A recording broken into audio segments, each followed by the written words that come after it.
और श्री करमेती बाई जी का चरित्र आया है। श्री करमेती जी का चरित्र जैसे भक्तिमती मीराबाई है, मीरा चरित्र मीराबाई थोड़ा थोड़ा सबने सुना ही है, सबको पता ही है, पर श्री करमेती बाई जी का चरित्र अद्भुत है, अति अद्भुत है। कठिन काल कल युग में करमेती निकलंक रही, नश्वर पतिरति त्याग कृष्ण पद सोरति जोरी, सवई जगत की फांस तर की तिनु काजो त्योरी, निर्मल कुठ कंठ्या धन्य पर साज नहीं जाई, विदित वृंदावन वास संत मुख करत बढ़ाई, संसार स्वाद सुख बात करि फेर नहीं, तिन तन चही कठिन काल कलयुग में करमेती निकलंक रही। श्री नाभाजी महाराज कहते हैं कठिन काल कलयुग में, कलयुग में भोग भोगना बहुत आसान है। अभी सब लोग इधर देखो, अभी इसी वक्त अगर आप मन बना लें कि कल से मुझे केवल व्यसन करने हैं, केवल गलत काम करने हैं, केवल अपने जीवन को ऐशो आराम और उसमें लगाना है, आप आज ही चिंतन कर लीजिए, कल से जो कुछ आप करना चाहेंगे सब बहुत जल्दी जल्दी व्यवस्थित हो जाएगा। कुछ दुर खाने का मन हो व्यवस्थित हो जाएगा, कुछ पीने का मन हो व्यवस्थित हो जाएगा, पर पुरुष पर स्त्री का संग करने का भाव हो जाएगा, कुछ और गलत करने की इच्छा हो कलिकाल में बड़ा आसान है। लेकिन आप आज मन बनाइए कि कल से मैं भक्त बनूंगा, कल से मैं अपने जीवन को संयमित रखूंगा, कल से मैं नियम से रहूंगा, कल से मैं यही पाऊंगा, कल से मैं इतना नाम जप करूंगा, कल से मैं तिलक स्वरूप रोज लगाऊंगा, कल से मैं वृंदावन का स्मरण रोज करूंगा। जैसे ही आप सद व्यवस्थित होने का विचार करोगे तो वो कल कल ही कल होता रहेगा, कभी कल नहीं आती। और होगा क्या, आपने नियम लिखे थे 10 लेकिन आज कितने कर पाए, 3, बाकी के क्यों नहीं हो पाए, वो ऐसा हो गया था, वो ऐसा हो गया था, इसलिए हो गया, नहीं बन पाया। कलयुग में व्यवस्थित होना बहुत मुश्किल है, लेकिन कलयुग में अव्यवस्थित होने के लिए आपको बहुत योजनाएं नहीं बनानी पड़ती, आप बहुत आसानी से हो जाओगे। मैं कथाओं में कहा करता हूं, हम मानव कलयुग के कैसे हैं, बोले बहते हुए पानी जैसे। पानी को अगर खाली छोड़ दिया जाए तो ढलान की ओर बिना किसी सहयोग के चला जाता है, लेकिन उस पानी को टंकी में चढ़ाना हो तो मोटर चलानी पड़ती है, एक साधन लगाना पड़ता है जिससे वो पानी ऊपर जाए। लेकिन नीचे आने के लिए पानी को किसी का आश्रय नहीं लेना पड़ता, वो अपने आप बहता चला जाता है, अपने आप अपने मार्ग ढूंढ लेता है। हम लोग भी ऐसे ही हैं। बिगड़ने के लिए, अब व्यवस्थित होने के लिए हमको सहायता की आवश्यकता नहीं होती, हम बिगड़ जाते हैं। लेकिन सुधरने के लिए, संभलने के लिए, ठाकुर जी का होने के लिए बहुत परिश्रम करना पड़ता है। और करमेती बाई का अवतरण तो 500 वर्ष के आसपास कुछ हुआ था, 500 वर्ष के अंदर अंदर कुछ हुआ था। आज का कलयुग तो और कठिन है, आज का कलयुग तो और खतरनाक है। अपनी बालावस्था में हमको नहीं पता था कि फोन किसको कहते हैं, और आज 2.5 वर्ष 3 वर्ष का बालक, वो भोजन के साथ फोन उसको चाहिए ही चाहिए। स्टार्टर उनका फोन ही है, फोन होगा तो वो प्रसाद पाएंगे। जिस फोन से सब कुछ परोसा जा रहा है हमारे घरों में, वो इतना सहज है हम लोगों को, इंटरनेट इतना सहज है, विषय इतने सहज हैं, वासनाएं इतनी सहज हैं। ऐसे में भगवत भक्ति करना बहुत मुश्किल है। और एक बात मैं बहुत स्पष्ट रूप से कह दूं, जो भक्ति कर रहे हैं 365 दिन भी वे लगातार कर पाते हैं, इसकी भी कोई गारंटी नहीं। बीच बीच में भटकाव उनके चित्त में भी आता है। वो तो हमारे मैं कथाएं क्यों नहीं छोड़ता, करने करते लगते रहते हैं, बस लगातार लगातार चलते रहो। क्यों? ताकि 365 दिन में से कम 360 दिन, 355 दिन तो ठाकुर जी की सेवा में ही रहें। क्योंकि अपने आप प्रयास करने से तो ये बहुत मुश्किल है इस कलिकाल में। इसलिए लगे रहते हैं कि चलो अब ये कर लो, अब ऐसा कर लो, ऐसा। शरीर थकता है, मन थक जाता है, आत्मा थक जाती है, लेकिन फिर भी लगे रहते हैं। क्यों? नहीं तो ये कलिकाल बिगाड़ने के लिए एक क्षण चाहता है। हम इसको एक दिन भी खाली कैसे दे दें, 4 दिन भी खाली कैसे दे दें। वो 4 दिन भी खाली है तो उसमें भी कुछ भगवत वार्ता करनी, ताकि ये मन बुद्धि कहीं विचलित ना हो। ऐसे कठिन कलकाल में कर्मेती निष्कलंक रही।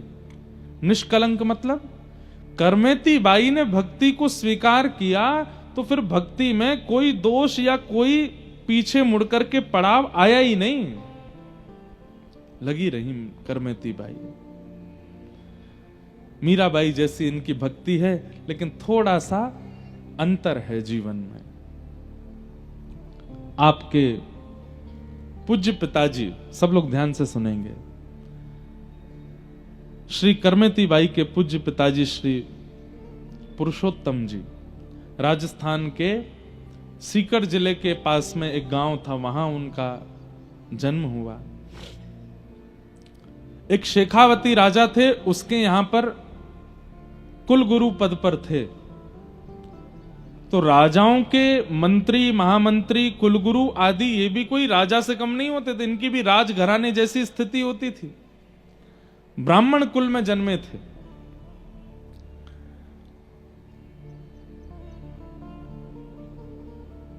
पैंतीस वर्ष निकल गए, ब्याह को भी बहुत समय हो गया, लेकिन कोई संतान नहीं हुई। और संतान ना होने के कारण परिवार के लोगों ने बहुत कुछ कहना शुरू कर दिया। कोई कुछ कहता, कोई कुछ कहता। तो इन सब से परेशान होकर के बोलने लगे, मैं क्या करूं? मैंने सब जगह प्रणाम करके देख लिया, सब प्रकार के क्रम करके देख लिए, लेकिन अब संतान नहीं है, तो इसमें मेरा क्या दोष है? तब किसी ने कहा, तुम्हारी कुल देवी तुमसे नाराज है, इसलिए तुम्हारे घर संतान नहीं हो रही। श्री पुरुषोत्तम जी बोले, मैं कुल देवी को भी प्रणाम करके आ चुका हूं, लेकिन वहां के प्रणाम से भी मुझ पर कोई प्रभाव नहीं हुआ, तो अब मैं क्या करूं? तो किसी ने कह दिया, बोले कि तुम जिद के साथ जाओ कि अगर देवी आपने मेरा ये काम नहीं करवाया तो मैं ऐसा कर दूंगा, जबकि ये नहीं होना चाहिए, गलत है। जब हमने ग्रंथ में भी ये भाव पढ़ा तो हमने ये बात पहले ही सोच ली थी कि हम सबको बता के चलेंगे कि ऐसा कभी नहीं करना चाहिए। आज के कलिकाल में तो, और विशेष रूप से एक बात बताएं, देवी के उपासक, शैव उपासक ऐसा कर सकते हैं, करते होंगे, पर प्रिया प्रियतम के उपासक ऐसा कभी नहीं करते कि हे प्रिया जी, हे श्री जी, अगर आपने ऐसा नहीं किया तो मैं ऐसा कर दूंगा। नहीं, एक बात बहुत ध्यान से सुनिएगा, हमारे श्री प्रिया प्रियतम वो किशोर हैं, नवल किशोर नवल नागरिया। नवल छोटे हैं, भले ही वो परमात्मा हैं, भले ही वो ईश्वर हैं, लेकिन आप बरसाना, वृंदावन, नंदगाम, ब्रज 84 कोस से संबंध रखते हो। तो आपकी प्रिया जी, आपके श्याम सुंदर नवल हैं, छोटे से हैं। तो जिस प्रकार छोटे बालक के सामने बहुत बड़ी बड़ी बातें नहीं की जाती, ऐसे उनके सामने भी नहीं करनी है। घर में कोई घटना हो जाती है, अरे कहां तक कहें, बड़े बुजुर्ग प्राण त्याग देते हैं कई बार घर में, तो छोटा बालक पूछता है, दादाजी को क्या हो गया? तो घर के लोग क्या कहते हैं? दादाजी सो रहे हैं। उसको ये नहीं कहते कि ये पधार गए या इनका शरीर नहीं रहा, ऐसा कहते हैं दादाजी सो रहे हैं, दादाजी को ताता हो गई है, दादाजी बीमार हो गए, अभी पिताजी लेके गए, वो ठीक होके आ जाएंगे। कई वर्षों तक वो बालक पूछता रहता, दादाजी कब के गए, आए क्यों नहीं? जब थोड़ा बड़ा हो जाता तब उसको बताते हैं कि तुम्हारे दादाजी ऐसे ऐसे चले गए थे। हमारे पूज्य पिताजी महाराज के गुरुदेव अनंत श्री विभूषित श्री रामानुज प्रपन्नाचार्य गुरु जी, मैं तो 6 महीने का था उस समय गुरु जी चले गए, लेकिन जब मैं बड़ा हुआ तो मैं अपने चित्र देखता था गुरु जी की गोद में, गुरु जी के चित्र लगे थे, तो मैं पूछता था माँ से, ये कौन है? तो सब पिताजी रोज उनको प्रणाम करते थे, मुझे भी करवाते थे। बोले हमारे गुरुजी। तो मैं पूछता था गुरुजी कहाँ हैं? तो उस समय वीसीआर चलती थी, तो हमारे पिताजी गुरुजी की क्लिप्स दिखाते थे और उनके अंतिम संस्कार का भी क्लिप था, वो भी दिखाया। पूरा वृंदावन जोड़ा था, बड़े बड़े संत आए थे, स्वामी श्री अखंडानंद जी महाराज से लेकर के जहां तक, मतलब इतनी संख्या में भीड़ वृंदावन में किसी शव यात्रा में नहीं हुई जितनी पूज्य गुरुदेव भगवान हमारे दादा गुरु। तो पूरा उसका वीडियो क्लिप दिखाते। तो जब गुरुजी को हमने ऐसे अर्थी पर देखा तो माँ बोलती कि ये सो रहे हैं। मैं कह माँ ये क्या कर रहे हैं? वो सो रहे हैं। अचानक से एक दिन वो जब अंतिम संस्कार का वीडियो आता तो माँ बंद कर देती थी। एक दिन मैंने वो देख लिया और जब हमने देखा हमारे गुरुजी ने ही, हमारे पूज्य पिताजी गुरुदेव भगवान ने ही पूज्य गुरुदेव का संस्कार किया। अब ये भी एक बात पता नहीं आज कैसे मन में आ गई अपने आप, बहुत पहली बार ही बता रहा हूं। हमारे पूज्य पिताजी बीच वाले भाई हैं। तो हमारे यहाँ शास्त्रों का ऐसा भाव है या कहीं ऐसा निर्माण बात है कि अगर 3 पुत्र हैं, 4 पुत्र हैं, तो माता पिता के मृत्यु पर संस्कार या तो सबसे बड़ा करेगा या सबसे छोटा वाला करेगा, बीच वाले संस्कार नहीं करते। हमारे पिताजी बीच के हैं, इसलिए माता पिता के संस्कार का तो अधिकार था नहीं, लेकिन गुरुदेव ने उन पर इतनी कृपा की थी, जाते जाते भी गुरुदेव कह के गए हमारा संस्कार इनसे ही करवाना। हमारे पिताजी महाराज ने गुरुदेव का संस्कार किया। तो वो सब देख रहे थे, तो जैसे अग्नि प्रज्वलित करी तो मैं रोया बहुत तेज। और कहते हैं हमारी माँ बताती 6 रात्रि तक मैं रोता ही रहा, बार बार उठ के रोने लगता। क्यों? कि गुरुजी को पिताजी ने जला दिया, गुरुजी को पिताजी ने जला दिया। बाद में जाकर के फिर जब बड़े हुए तब पता चला कि ये तो संसार का नियम है, ये तो ऐसा है वैसा है। तब ठीक वैसे ही बंधुओं, जिस प्रकार एक कुमार बालक को, एक नवल बालक को, एक किशोर बालक को गंभीर बातें नहीं बताई जाती, 84 कोस के अंदर अंदर हमारी किशोरी जी और ठाकुर जी नवल किशोर हैं, नवल नागरी हैं। हम उनसे जाके इतनी बड़ी बड़ी बातें कैसे कर देते हैं? हे श्यामाजू, हे किशोरी जी, हमारे जीवन में ये संकट आ गया है, हमारी फैक्ट्री बंद हो गई है, या हमारे बेटे हमारी बात नहीं सुनते हैं, हमारी बहू ऐसा करती है, हमारे पति ऐसे हो गए हैं, हमारे जीवन में ये संकट आ गया है, हमको बहुत बड़ी पीड़ा हो गई है। उनको बताना नहीं है। किशोरी जी घबरा जाती होंगी, क्योंकि वो तो नित्य केली कर रही हैं वृंदावन में, नित्य विहार कर रही हैं वृंदावन में, वृंदावन में सुख लेती हैं सखियों के साथ, अपने प्रियतम के साथ। हम वहां जाके इतनी गंभीर बात करते होंगे तो श्री प्रिया जी संकोच में आ जाती होंगी। नहीं कहना है, राजी रहो, बस आप राजी रहो, आप अपनी नित्य केली में, नित्य विहार में प्रसन्न रहो। तुम सो कछु ना चाहिए हो, हमें आपसे कुछ नहीं चाहिए, आप प्रसन्न रहो। वास्तव में पीड़ा सहते हुए रहना और मुख से कुछ ना कहना, ये एक प्रेमी का स्वरूप है। बरसाना गए, नंदगाम गए, गोकुल गए, वृंदावन गए, राधा रमन, राधा वल्लभ, बिहारी जी सब जगह गए, लेकिन जाकर के अपनी पीड़ा कही नहीं, केवल दर्शन किए, नेत्रों से अश्रु निकले। राधा रमन जी को देख, आप राजी रहो, आप प्रसन्न रहो, आपकी मुस्कान देखने के लिए ही हम वृंदावन आए हैं। हमारे घर पर क्या कलेश चल रहा है, क्या विपत्ति आपत्ति, वो नहीं बतानी है आपको, आप प्रसन्न रहो। उनकी प्रसन्नता की इच्छा रखना ही वृंदावन रस प्रेमियों का स्वभाव होना चाहिए। हमें ऐसा लगता है कि जब हम प्रिया प्रियतम के प्रेम सुख का भाव रखते होंगे, वो प्रसन्न रहे ऐसी भावना रखते होंगे, तो प्रिया प्रियतम कहते होंगे याने हमको इतने सुखी रहवे को भाव रखो है, हम प्रसन्न रहें, इसकी मन की ये भावना है, हम भी तो को आशीर्वाद दे रहे हैं, तू भी प्रसन्न रहे। पीड़ा मत बताइए उनको, कष्ट मत बताइए। संकट हरेंगी करेंगी भली वृषभानु की लली, कब? राधा श्री राधा जो गावे, बस गाते रहो उनका नाम, मत कहो उनसे कुछ। उनसे बस ये कहो, हे प्रिया जी, आप नित्य या 84 कोस के व्रज में श्री प्रियतम के साथ आनंद करते रहो। हमारे यहां तो कहते हैं श्यामा तेरो अविचल रहे सुहाए, श्यामा तेरो अविचल रहे। यहाँ इस पंक्ति का भाव क्या है कि श्री ठाकुर जी नित्य आपके रहें और आपको मनाते रहें। हे किशोरी जी, ऐसी हमारी कामना है। आप दोनों के नित्य के लिए में कभी विघ्न ना आवे, आप दोनों ऐसे आनंद करते रहो। हम तो जीव हैं, हम जो सह रहे हैं सहते रहेंगे, आप प्रसन्न रहो। उन्हें मत कहिए।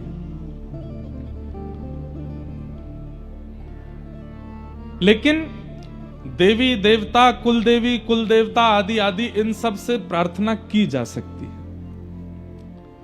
अपने हृदय के बिहारी लाल से नहीं। उनको तो बस प्रसन्न रखने का भाव रखो, उनसे कुछ मत मांगिए।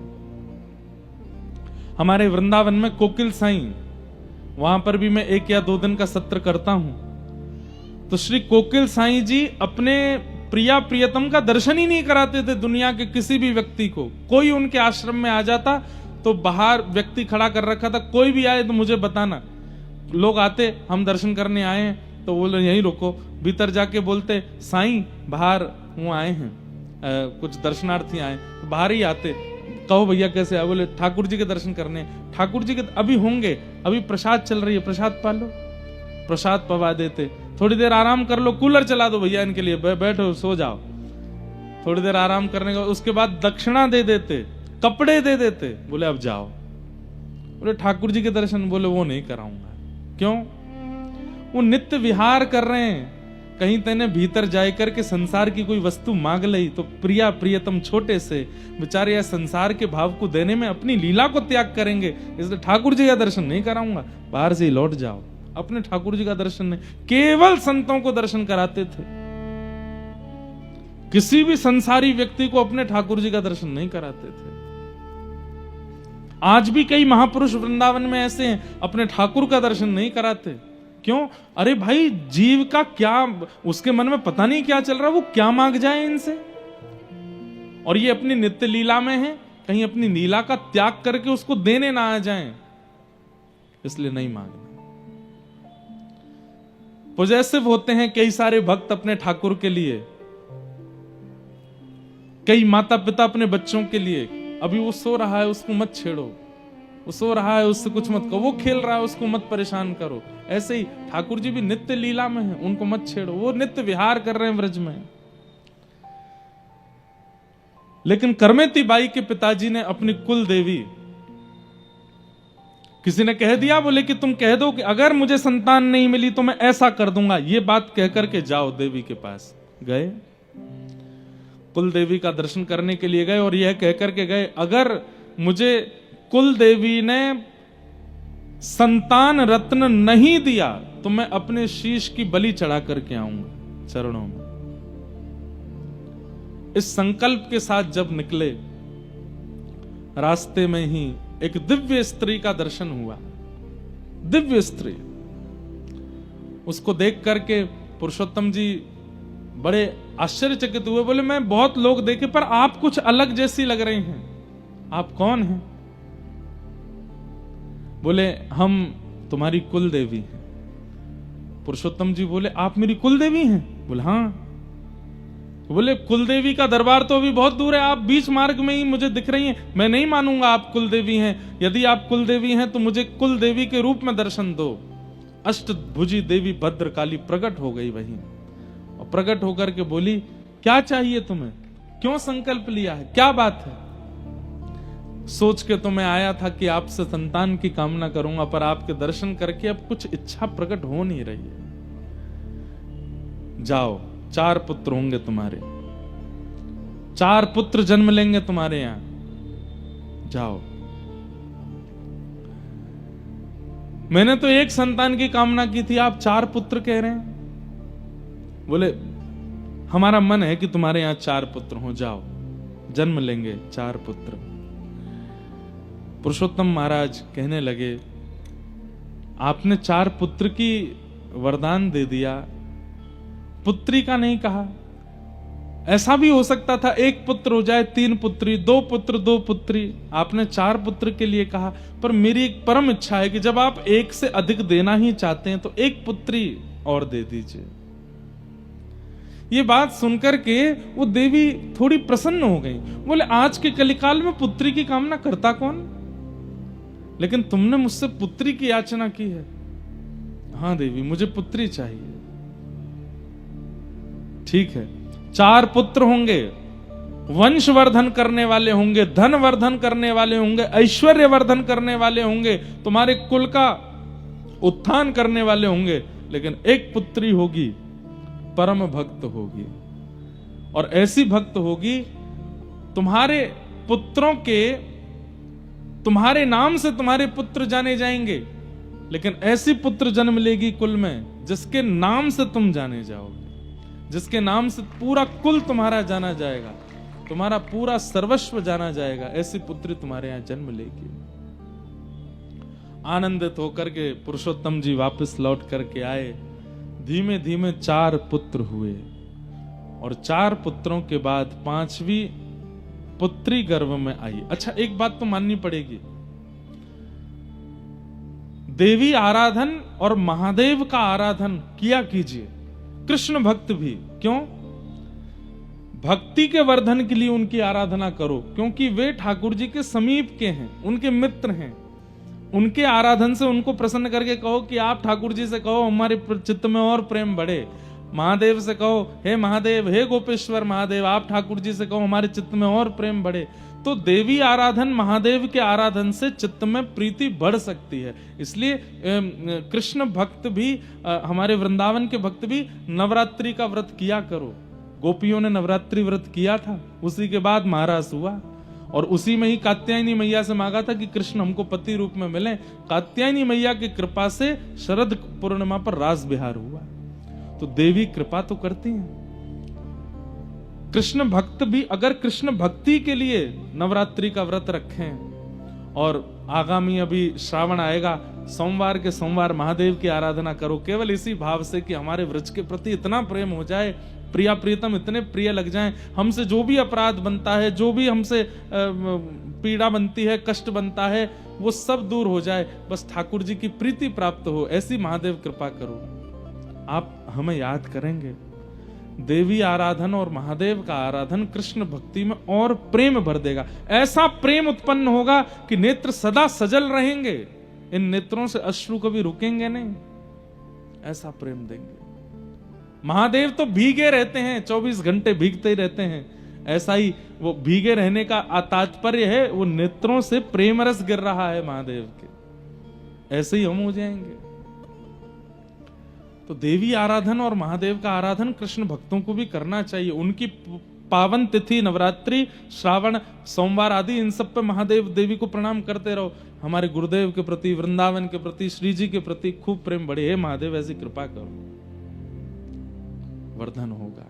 नरसिंह मेहता को महादेव लेकर के गए रास में।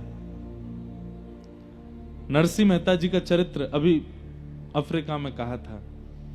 महादेव लेकर के गए नरसिंह मेहता जी को रास, महारास में, और दर्शन कराया ठाकुर जी का। तो देवी आराधन उचित तो है। 4 संतान के बाद पुरुषोत्तम जी की पत्नी को,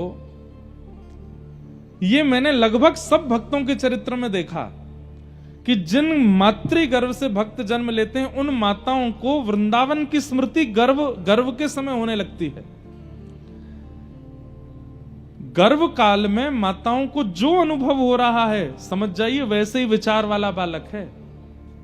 अगर कुछ अनुभव नहीं हो रहा है तो जानबूझ करके जबरदस्ती अनुभव करने का प्रयास करो। वृंदावन का चिंतन करो, श्री यमुना जी का चिंतन करो, रजरानी का चिंतन करो, महारानी का चिंतन करो, भक्त कथाएं सुनो, सुंदर सुंदर लीलाएं सुनो, ठाकुर जी की लीलाएं सुनकर के सो, ताकि विचारों में भी वही आवे, उससे बालक पर असर पड़ेगा। करमेती बाई की मैया को, जो कभी वृंदावन गई नहीं है, उनको अच्छा हाँ, एक बात याद आई।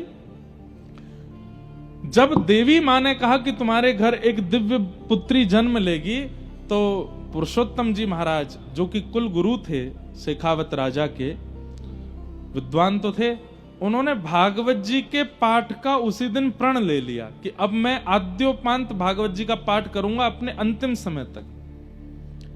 तो देवी कृपा और भागवत जी की कृपा, जब पत्नी गर्भवती हुई 5वीं संतान के लिए, तो वो भागवत जी का पाठ सुनाते थे। कहते हैं वो संस्कृत में रास पंचाध्यायी बोलते थे, लेकिन करमेती बाई की माता जी को संस्कृत समझ नहीं आती थी, लेकिन जैसे ही कहते थे गोपी गीत का पाठ करने लगते थे, जयति तेदिकम जन्मना व्रजः श्रयत इंदिरा शश्वदत्र ही, तो करमेती बाई के मैया के नेत्रों से आंसू गिरने लगते थे। तो पुरुषोत्तम जी कहते, देवी तुम समझती हो मैं क्या बोलता हूं? बोले मुझे समझ नहीं आता, पर जैसे ही आपने ये प्रसंग प्रारंभ किया है, अभी जो चल रहा है, पता नहीं ये कानों में जाकर के हृदय में बड़ी वेदना प्रकट करता है, एक बड़ी मीठी सी वेदना, मानो किसी की याद आ रही हो। किसकी आ रही है मुझे नहीं पता, पर किसी की याद आ रही है। कोई तो है जो मुझे बहुत स्मृति में आ रहा है। वो उनको नहीं, उनके गर्भ की लाली करमेती को याद आती थी, ठाकुर जी की। सही योग, सही समय, सही नक्षत्र बना और भक्तिमती श्री करमेती बाई का जन्म हुआ।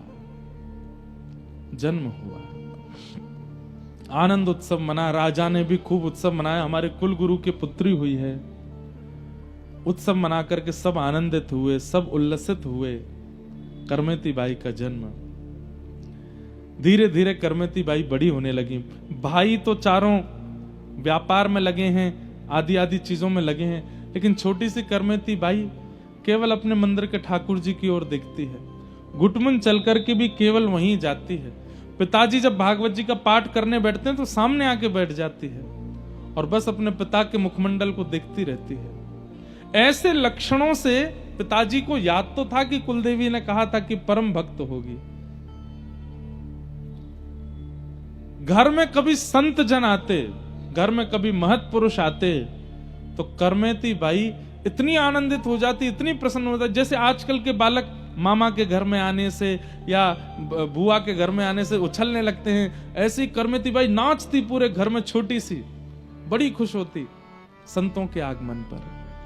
हमारे अष्ट सखा एक जगह कहते हैं कि ठाकुर जी से आप प्रेम करते हो, ये एक बात है, दुनिया प्रेम करती है ठाकुर जी से, लेकिन ठाकुर जी जिससे प्रेम करते हैं उसका लक्षण क्या है? ठाकुर जी अगर किसी को चाहते हैं तो उस व्यक्ति का लक्षण क्या है? तो हमारे अष्ट सखाओं में श्री कृष्ण दास या गोविंद दास जी का पद अभी गाएंगे तो याद आ जाएगा। वो क्या कहते हैं? बोले ठाकुर जी जिससे प्रेम करते हैं उसको संतों से प्रीति सहज होती है। कैसी सहज प्रीति? नाम नहीं जानते, पहले कभी देखा नहीं, केवल माथे पर तिलक दिख गया, गले में कंठी माला दिख गई है, धोती दिख गई है, अगर जटा धारण करते हैं तो संत की जटा दिख गई है। किसी ना किसी रूप में ये व्रज के संबंधी हैं, ठाकुर जी के संबंधी, ये पता चल गया। देखते ही मन प्रसन्न हो जाए, उनसे मिलने का मन करे, उनके पास जाके बैठने का मन करे, उनको देखते ही प्रसन्नता चित्त में प्रकट होने लग जाए। हरि जनों को देख करके आनंद चित्त में उमड़े तो समझो हरि आपसे प्रेम करते हैं, आपसे हरि का प्रेम है। राधा रमण जी को देख करके तो सब जय जयकार कर देते हैं, पर हरि जनों को देख करके जो प्रसन्न हो जाए, हरि जनों को देख करके जिसके नेत्र सजल हो जाएं, हरि जनों को देख करके जिसके चित्त में अति आनंद बढ़ जाए, समझो ठाकुर जी उससे प्रेम करते हैं।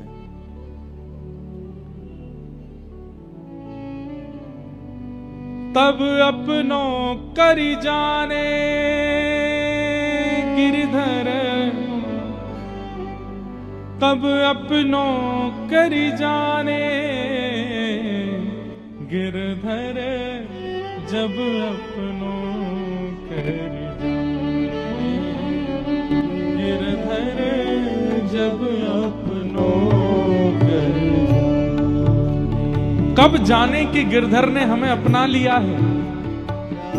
तब हमारे अष्ट सखा कह रहे हैं, ताको मन भगतन की सेवा, ताको मन भगतन की सेवा, संत चरण रज सदा लुभाने, संत चरण रज सदा लुभाने, चरण रज सदा लुभाने, संत चरण रज सदा लुभाने, गिरधर जब अपनों कर जाने, गिरधर जब अपनों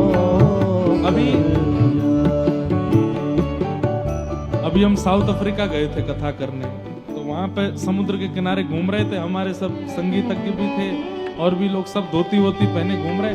तो एक वहां के जो वहां कृष्ण वर्ण के लोग रहते हैं ना, कृष्ण वर्ण समझ गए, राधा रमन जी जैसा वर्ण है उनका, बिल्कुल देखने में ऐसा लगता है कि ओहो, अंधेरी निशा, अमावस्या की रात्रि, और जब हंस जाते हैं तो लगता है कि तारे टिमटिमा गए हों। अच्छे हैं, किसी की बुराई नहीं है, लेकिन तो हम लोग समुद्र के तट पर घूम रहे थे, तो एक आया दौड़ा दौड़ा, बड़ा हत्ता तगड़ा लंबा, और हमारे रूप ये धोती वोती देख करके ऐसे खड़े होकर के देखे, बोले यू ऑल फ्रॉम इंडिया? हमने कहा यस। हरे कृष्णा। और जैसे ही उसने हरे कृष्णा कहा, मैंने कि देखो, ठाकुर जी को देख करके कोई हरे कृष्ण कहे, जय जय श्री राधे कहे, तो समझो वो ठाकुर जी से प्रीति करता है। मैंने कहा लेकिन अष्ट सखा कहते हैं ताको मन भक्तन की सेवा। मैंने कि दौड़ के हमसे हरे कृष्ण बोलने आया धोती देख करके, और देखो कितना प्रसन्न, हमारे संग फोटो खिंचा के गया। मैंने कि कहीं ना कहीं इसके पूर्व जन्म के या किसी जन्म का या इस जन्म का कोई तो ऐसा कर्म होगा, ठाकुर जी को थोड़ा सा प्रिय तो है, थोड़ी सी इसके प्रति प्रीति है।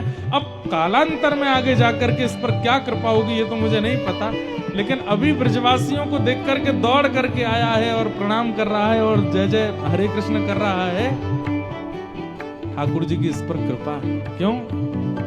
हरिजन संगे हरि उर आने, गिरधर जब अपनों कर जाने, गिरधर जब अपनों कर, ओ गिरधर जब अपनों कर जाने, गिरधर जब अपनों।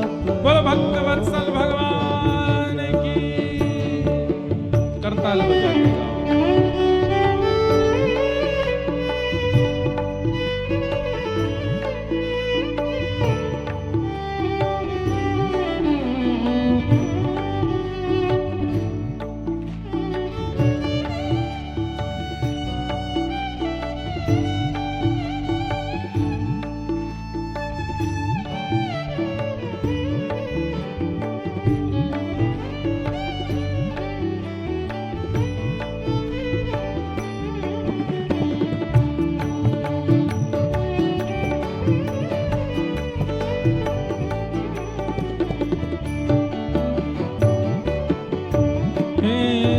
भगतन में मति, भगतन में गति, भगतन में मति, भगतान में गति, भगतन में मति, भगतन में गति, भगतन में मति, भगतान में। और हरिजन हरि एक कर माने, हरिजन हरि एक कर माने।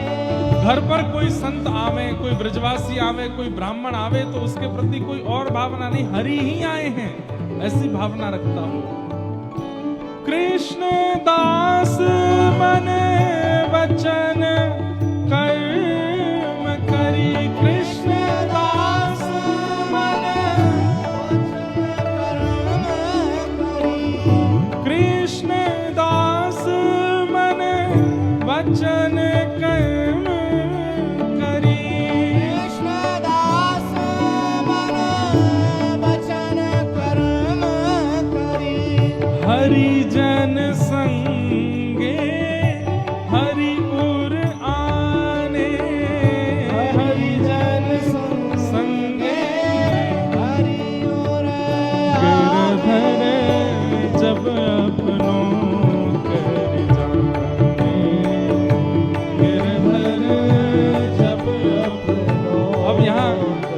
कृष्णदास जी एक बात बहुत बड़ी कह गए। अभी आपने कथा में सुन लिया, मैंने आपसे कह दिया कि हरिजनों से जिसका प्रेम है, ठाकुर जी का उससे प्रेम है। तो हो सकता है बनावटी रूप में आप अभी कल से करना शुरू कर दो। कोई भक्त दिख गया, कोई ब्रजवासी दिख गया, कोई तिलकधारी दिखा, कोई धोती वाला दिखा, कोई जटा वाला दिखा, किसी भी रूप में भगवत प्रेमी कोई दिखा, तो आप उसका सम्मान करने लगे क्योंकि आप कथा में सुन के गए हो। लेकिन कह रहे हैं बनावटी रूप में सम्मान नहीं, मन वच कर्म। इंद्रेश जी कह के गए हैं हरि के प्रिय वही हैं जो हरिजनों से प्रेम करें, इसलिए कर दो। मन तो नहीं है इनको घर में बुलाने का, लेकिन ठीक है वो बैठाओ, इनके चरण धो भी लो, इनके चरण चिन्ह थोड़े ले लो, है नहीं मन, लेकिन करना पड़ेगा। क्या बताएं, वो कह के गए हरिजनों से प्रीति होनी चाहिए ना। कृष्णदास मन वच हरि, मन वच कर्म, मन वच और कर्म से, तीनों से आपकी प्रीति उसके चरण में जब तक नहीं बनेगी तब तक हरि प्रिय नहीं होंगे। क्योंकि हरिजन संगे हरि उर आने, हरिजन जब घर आता है उसी क्षण हरि चित्त में आ जाते, हरि हृदय में आ जाते। गिरधर जब अपनों कर जाने, गिरधर जब अपनों कर जाने। आज के दिवस की मैं, आज के दिवस की मैं, आज के दिवस की मैं, आज के दिवस की मैं, जाऊं बलिहारा, मेरे घर आया राजा राम जी का प्यारा, मेरे घर आया राजा राम जी का प्यारा। रैदास जी कह रहे हैं जिस दिन कोई हरिजन घर आ जाए, जिस दिन कोई हरिभक्त आ जाए, जिस दिन कोई ब्रजवासी घर आ जावे, ठाकुर जी का प्रेमी जिस दिन घर आ जावे, उस दिन तो उस दिन की बलिहारी जाओ, कैलेंडर में जाके उस दिन को नोट कर लो, और जब जब वो वर्ष में वो दिन आवे उस दिन कुछ ना कुछ करो। इस वर्ष में इस दिन हमारे यहाँ वे आए थे। आज के दिवस की मैं, आज के दिवस की मैं, आज के दिवस की मैं, आज के दिवस की हो जाऊं बलिहारा, मेरे घर आया राजा राम जी का प्यारा, मेरे घर आया राजा राम जी का प्यारा, मेरे घर आया राधा श्याम जी का प्यारा, मेरे घर आया राधा श्याम। करमेती बाई नाचने लगती हैं जैसे कोई संत आते हैं, साधु घर आते हैं। करूं आरती सर्वस ही लुटाऊं, करूं आरती सर्वस्व लुटाऊं, तन मन जोवन इन पे वारूं, तन मन जोवन इन पे वारूं, हाँ तन मन सर्वस इन पे वारूं, तन मन। ऐसा प्रेम होना होता नहीं है आज, लेकिन हमने देखा जब हम आए, हम तो देखते हैं जहां भी जाते हैं। आज जैसे मैं आया तो जिस घर में हम रुके, एक बूढ़ी सी माता जी ऐसे नृत्य कर रही थी, कोई भजन नहीं, कोई कीर्तन नहीं, बस राधा नाम पे ही कीर्तन कर रही थी, बार बार बलियां ले रही थी, इतनी प्रसन्न हो रही थी। और उनकी प्रसन्नता देख करके मन में आ रहा था, अभी अभी आया, करमेती बाई ऐसे ही नाचती थी, नृत्य करती थी। पिताजी तो बड़ा सामान्य स्वागत करते थे, लेकिन करमेती बाई तो इतनी, और छोटी सी करमेती, उसके बालपन की इस भाव को देख करके माता पिता बड़े लाड़ प्यार करते हैं। ठीक है, छोटे बालक ऐसे ही करते हैं, लेकिन वो वास्तविक था। करमेती बड़ी होने लगी, खेल में मन नहीं, केवल पिताजी की कथा सुनती हैं पूरे दिन और बस रोती रहती हैं। पूछती हैं पिताजी जिनकी आप कथा सुनाते हो ये कब मिलेंगे हमको? मिलेंगे बेटा, मिलेंगे एक दिन, ऐसा कह करके टाल देते। लगभग 10-11 वर्ष की आयु जब हो गई, बाल विवाह हो जाते थे बच्चों के, राजस्थान में तो विशेष रूप से। एक विवाह का प्रस्ताव आया, करमेती बाई ने अपने पिताजी को समझाया, पिताजी मुझे विवाह नहीं करना, मैं तो बस जीवन सर्वस्व ठाकुर जी पर न्योछावर करना चाहती हूं। बेटा ऐसा नहीं होता, क्या कहेंगे कुल के लोग, क्या कहेंगे, मर्यादा क्या कहां जाएगी, ये सब संसार के लोग क्या कहेंगे, बेटी घर में है, कन्यादान नहीं कर रहे, विवाह नहीं कर रहे उसका। पिताजी विवाह उसका कीजिए ना जो विवाह के बाद की क्रियाओं में योग्य हो, मैं बिल्कुल अयोग्य हूं। विवाह के बाद की जो क्रियाएं हैं, जो ससुराल पक्ष के लोग मुझसे उम्मीद करना चाहेंगे, वो उन सब में मैं निपुण नहीं हूं। क्या फायदा, आपको भी कष्ट होगा, उन लोगों को भी कष्ट होगा, मत करिए ना। यही सेम बात मीराबाई के चरित्र में आती। मीराबाई भी ऐसी समझाती अपनी मां को कि एक विवाहिता नारी का जो कर्तव्य होना चाहिए सास के प्रति, ससुर के प्रति, ननद के प्रति, जेठ जेठानी के प्रति, पति के प्रति, ससुराल के प्रति, उसमें मैं बिल्कुल अयोग्य हूं मां, मेरा ब्याह मत करो। वही बात आज करमेती बाई समझा रही है, पिताजी मैं योग्य नहीं हूं, उनको कष्ट होगा। अरे बेटा, जब ब्याह होना होता है सब ऐसे ही बोलते हैं, और ब्याह होने के बाद सब सीख जाते हैं। माता पिता ने कुल मर्यादा, लोक लाज क्या कहेगा, इस सब के देखते हुए जबरदस्ती करमेती बाई का ब्याह कर दिया। ब्याह तो कर दिया, गौना नहीं हुआ। पति वापस चले गए ब्याह करके, अब गौना होगा जब थोड़े और बड़े हो जाएंगे। बाल विवाह ऐसा होता था पहले, बाल विवाह का विरोध किया गया, ठीक भी था। क्यों? बाल विवाह में क्या हो रहा था कि बाल्यकाल में दोनों का विवाह कर दिया, अयोग्य थे दोनों, जानकारी थी नहीं।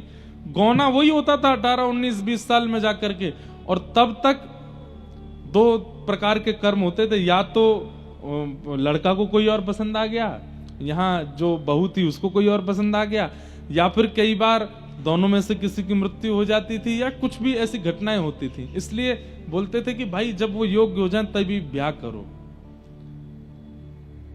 इसलिए बाल विवाह का विरोध। लेकिन प्राचीन काल में तो बहुत बाल विवाह हुए। गौना की प्रतीक्षा, अब करमेती बाई रोज सिंदूर लगाती हैं मां, छोटी सी हैं 12 वर्ष की, यहां तक चूड़ियां पहनाती हैं, साड़ी पहनाती हैं, पैरों में पाजेब पहनाती हैं।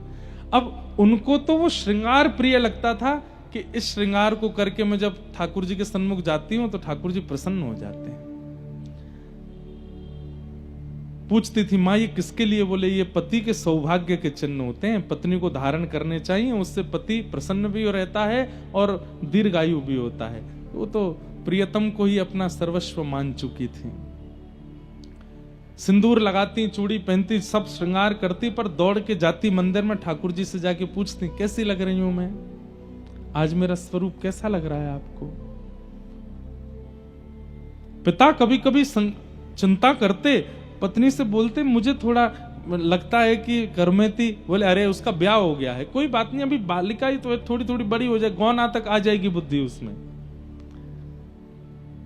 लेकिन मीराबाई तो सदैव तड़प रही हैं, मिलवे को मोहे चाब घनेरो, मिलवे को मोहे चाब घनेरो, कब मिल पीत सवेरा, गोविंद कब मिल पीत सवेरा, गोविंद कबहू मिले पिया मोरा, गोविंद कबहू मिले पिया मोरा, गोविंद कबहू। कहती हैं, बात करती हैं अपने ठाकुर जी से, कब मिलोगे आप मुझे, कब मुझे मिलोगे, मेरे ऊपर कृपा कब करोगे, कब तक ऐसे मूर्ति बने खड़े रहोगे? अब तो मेरी धीरे धीरे उम्र बढ़ती जा रही है, कब मिलोगे आप मुझे? बस यही कहकर के रोती रहती हैं। व्याकुल प्राण धरत नहीं धीरज, व्याकुल प्राण होत नहीं धीरज। कब देखूं मुख तोरा गोविंद, कब देखूं मुख तोरा। मीराबाई का पद है, बहुत प्यारा पद है। मीराबाई के पद इतने अद्भुत हैं, अगर हमको कोई कह देना हम सालों साल मीरा चरित्र ही कहते हैं, इतना सुंदर है। मीराबाई की रचना लेखनी बताती है कि उनका प्रेम कैसा है, अद्भुत है। मीरा के प्रभु गिरधर नागर, मीरा के प्रभु गिरधर नागर। ताप तपन बहु तोरा गोविंद, ताप तपन बहु तोरा गोविंद, कबहु मिले पिया मोरा।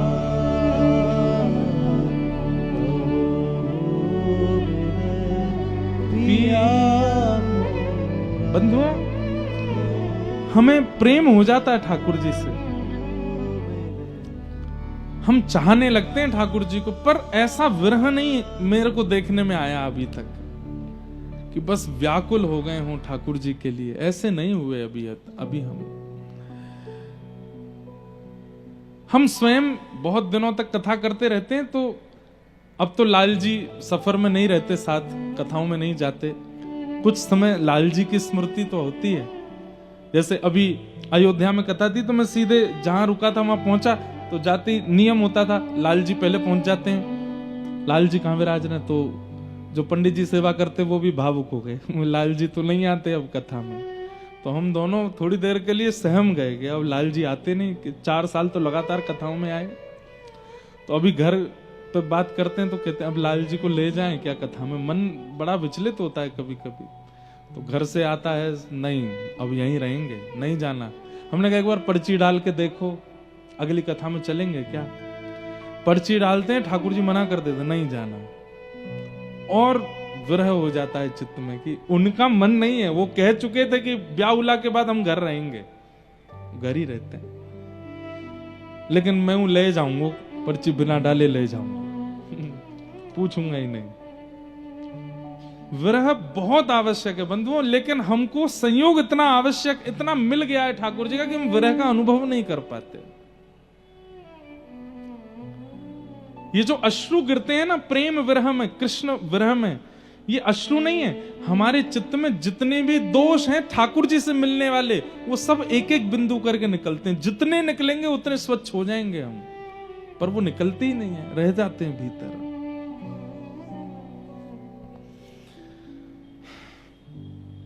करमती बाई कहती अब सहन नहीं होता, जल्दी मिलो। सब कुछ ठीक चल रहा था, अचानक से एक दिन पत्र आता है और करमती बाई की माँ बड़ी खुश होकर के और हल्ला करके घर में बताती है, अरे वो पावन दिन आ गया। सब पूछते हैं क्या हुआ। बोले करमती के ससुराल वाले 3 दिन बाद आ रहे हैं और गौने का समय निकला है, करमती को ले जाएंगे। ये सुन करके करमती बाई मानो, पिताजी कौन आएगा 3 दिन बाद। बोले तेरा बेटी ब्याह हुआ था ना 5 साल पूर्व। बोले वो तो माँ ने कहा था खेल हो रहा है। बोले नहीं बेटा, वो तो तब छोटी थी इसलिए हमने ऐसा बोल दिया था। तेरा ब्याह हुआ है, उस घराने के पुरुष से ब्याह हुआ है और वो तेरे को ले जाने आएंगे, बहुत अच्छे हैं, बहुत ऐसा है वैसा है। करमती बाई बोली माँ मैं इतने दिन तक ये सिंदूर चूड़ी और ये सब ये उसके लिए करती थी। बोला हाँ, मुझे क्यों नहीं बताया स्पष्ट। बोले स्पष्ट अब क्या बताती तुझे मैं, बस ठीक है। करमती बाई बोली इनसे तो अब कुछ भी कहना ठीक नहीं। अपने भाई से पूछा, भैया आप उनके यहाँ गए थे, वो परिवार भक्त है, उनके यहाँ ठाकुर सेवा होती है, उनके यहाँ कथा भगवत सत्संग। तो बाई ने कहा देख स्पष्ट तुझे बता दूं, बाद में तुझे पता चले तो मन में बड़ा कष्ट होगा, उनके यहाँ कुछ नहीं होता। वो तो सब बस खाते पीते हैं, आनंद करते हैं। कोई सेवा वेवा भक्ति भजन कथा कीर्तन संत आगमन ये सब जो तूने यहां अनुभव किया कुछ नहीं है वहां पर। करमेती बाई तो अब घबरा गई, अब मैं क्या कर सकती हूँ। पूछने लगी अब कुछ हो सकता है? बोले कुछ नहीं, अब तो हो गया विवाह, अब तो तेरा गौना होना, बस विदाई होनी है, बाकी सब तो हो चुका। करमेती बाई व्याकुल है। एक रात दो रात निकल गई, रोते रोते ठाकुर जी से कहने लगी आप ही कुछ करो, लेकिन कोई रास्ता नहीं दिखा। तो करमेती बाई बोली मैं दोबारा जन्म लेने की प्रतीक्षा नहीं करूंगी कि अगले जन्म में मैं आपको प्राप्त करूं, ये जन्म में संसार को सौंप दूं, नहीं, ये मेरा अंतिम जन्म है। मैं इस जन्म में ऐसी कोई भूल नहीं कर सकती जिससे आप मुझसे दूर हो जाओ, मैं आपको प्राप्त करके रहूंगी। और बस जिस दिन सुबह बारात आनी है, आ चुकी है गांव के बाहर, बस सुबह घर आना बाकी था, उसी रात करमेती बाई घर छोड़ करके पूर्व दिशा की ओर भागी। क्यों? ये नहीं पता कि वृंदावन का रास्ता कहां है, बस ये पता है किसी संत ने कहा था कि हमारे घर से पूर्व दिशा में वृंदावन है। तो बस पूर्व दिशा की ओर देखा और दिशा की ओर देख करके बस कुछ सामग्री कुछ लेकर के नहीं गई हैं, जैसी स्थिति में थी उसी स्थिति में पूर्व दिशा की ओर चल पड़ी। रास्ते में जंगल पड़े, भयभीत जंगल। छोटी सी करमेती बाई 16 वर्ष की हैं, बस जगह जगह हिंसक जीव मिल रहे हैं और सबसे बस जाके कह देती हैं मुझे कृष्ण मिल जाए उसके बाद मेरे को नष्ट कर देना, मेरे प्रियतम मुझे मिल जाए उसके बाद तुम मुझे आहार बना लेना, मुझे एक बार ठाकुर जी मिल जाए मैं खुद लौट के तुम्हारा आहार बनने आ जाऊंगी, बस एक बार देख लूं उनको। सुबह का समय हुआ, बारात आई, करमेती को कक्ष में खोजने गए, नहीं मिली। रसोई में खोजा, बाहर ढूंढा, पीछे ढूंढा, गांव में ढूंढा, सब जगह ढूंढ लिया, लेकिन करमेती नहीं मिली। माता पिता, सुबह से शाम हो गई, बारात बैठी है, कहां है बहू? बस अभी मिल जाएगी, अभी मिल, ऐसे करके 2 दिन तक बारात को रोक के रखा। अंत में बताना पड़ा कि करमेती मिल नहीं रही है। शेखावत राजा जिनके कुल गुरु थे उनको पता चला कि पुत्री घर में मिल नहीं रही है। पिता ने कहा मुझे एक ही संशय है। बोले क्या? वो वृंदावन गई होगी। वो श्याम सुंदर से बहुत प्रेम करती, पर हमें लगता था ये उसका बालपन है, हम थोड़ी जानते थे कि वो इतनी तन मन धन से न्यौछावर हो चुकी है। हे राजन आप रक्षा कीजिए, मेरी पुत्री ढूंढी है। सेना लगा दी, बोले ढूंढो। उस सेना को लगाया जो बड़े बड़े युद्ध में जाती थी कि ढूंढ के लाओ, हमारे कुलगुरु की पुत्री को ढूंढ के लाओ। करमेती बाई भूखी प्यासी बस पूर्व दिशा की ओर, यही पता है पूर्व दिशा। अब उसमें नदी कभी आ जाती है तो बेचारी नदी पार करती हैं, कभी घने जंगल आ जाते हैं तो उसको पार करती हैं, कभी कुछ और पड़ता है, गांव पड़ते हैं तो छुप छुप के वहां से निकलती हैं। बस पूर्व दिशा नहीं छोड़नी, यहीं रहते हैं श्याम सुंदर, यहीं है वृंदावन। क्या समझ में आया अब तक की कथा सुन के? करमेती बाई को प्रेम हुआ ठाकुर जी से, ठाकुर जी को प्रेम हुआ है करमेती से। प्रेम तो मुझे भी है, आपको भी है, पर हम ऐसे व्याकुल नहीं होते। ऐसी व्याकुलता, ऐसी तत्परता, ऐसी निर्भयता और ऐसी लगन तो उसमें आती है जिसको ठाकुर जी प्रेम कर रहे हो।